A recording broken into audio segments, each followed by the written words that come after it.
Hey everybody! In this video, we are going to work with some Tascam Model Series mixers.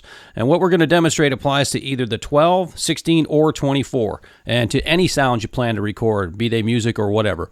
We're going to do music, and I reached out to a fellow YouTuber, Tascam user, musician. His name's Bobby, and together we are going to build what I consider to be a little bit better than a rough demo. So, first off, I had to send Bobby the song structure. So, I created a song at the bit depth and sample rate that we agreed to, and that's 2448. That's the highest rate on the Tascam. You just have to make sure that they match. You don't have to do it at that rate, but we decided to go as high as it goes. And then I just laid down some tracks. I went in and I played, the song structure on a guitar, and then I went into the custom vocal booth closet and did some vocals. And then I'm going to send him the files. Now, they're easy to get. You can either take the card out or just hook the Tascam up to your computer and go into your Tascam files and go into your music folder. And then just pick out the songs. I renamed them so he knew which was which. And then I put them up on the cloud and sent them off to Bobby. And he's up in the Great White North. And he is going to wail on some drums and give you a deep dive into the ins and outs of the Tascam. Hey everybody, it's Bobby. I got an invite from Joe. He's also a Tascam user, and he asked if I would collab with him on showing how I record my drums and record a drum beat for him on one of his songs. He sent me the files, so I removed my SD card, which is up here, took it in the house, imported the files that he sent me into my Tascam music folder. So when I did that, I made sure the format that he was sending me was 48 kilohertz by 24-bit. So when I created the song on the Tascam, I made sure that the song that I created was also in the same format, 48 kilohertz, 24-bit.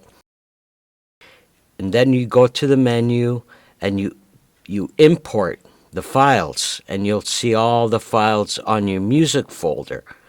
So I brought in all the tracks that Joe sent me, which was 4. He sent me guitar, 2 vocals, and a count in, which is basically him just counting into 4. So I imported them into tracks 8, 9, 10, 11, 12, 13, 14. They were mono tracks. So I imported them. And now they're on these channels. My drums are on channel kick drum, left overhead, right overhead, and snare drum. When you do this, make sure all your subs are sent to the main so that when you play it back on your headphones or speakers, you'll be able to hear them. When I check my levels on my kick drum or overheads, what I do is I press the pre-fade listen button on the kick, for example, and I hit the kick drum and I watch the main meter like that, and I try to get it as high as I can, about 3 meters, 3 lights before peak, so I know I got a nice strong signal. I do that for all the channels. This would be the overhead, so I would hit the snare drum. The left overhead would be or play the kit.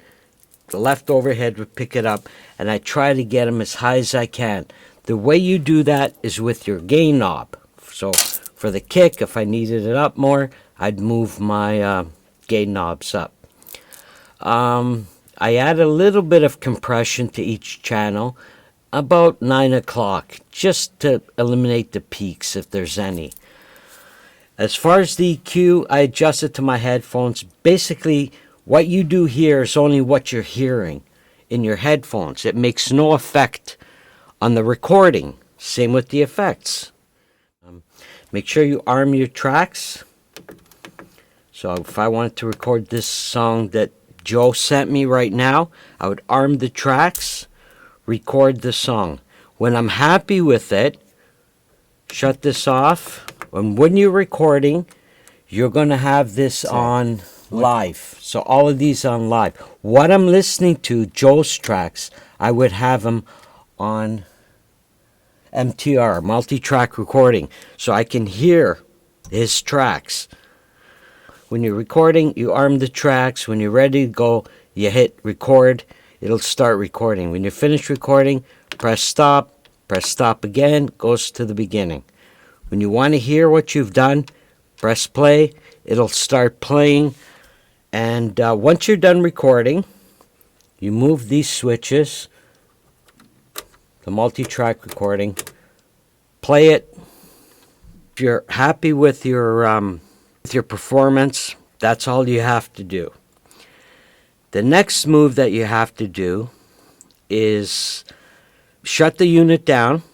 Now you've recorded them. They're all in the SD card, all the multi-tracks that you've done, all these 4 tracks.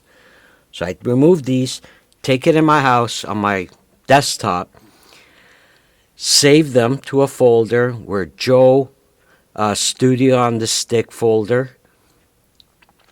Save them there and then send them to Joe. And he takes them, imports them into his project or whatever. He's also using Tascam. That's basically it. Yeah, that's about it. Except for have a great day.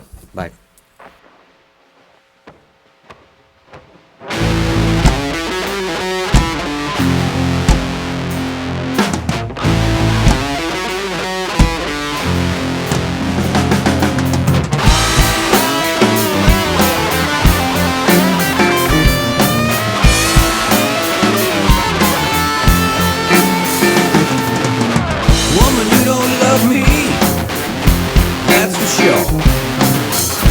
I don't love you, baby, any less or more. Well, when I first met you, treated me so kind. Now you're gone and I'm all alone. How could I be so blind?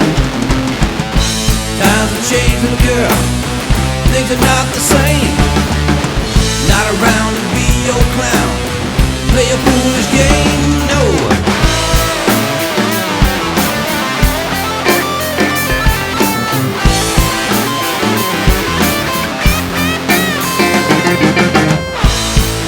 Lamb running from all the mess you made. Now it's plain for all to see, little masquerade. How does it feel, babe, out there on your own?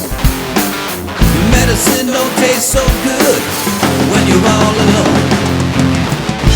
Times have changed, little girl. Things are not the same. Not around to be your clown. Play a foolish game.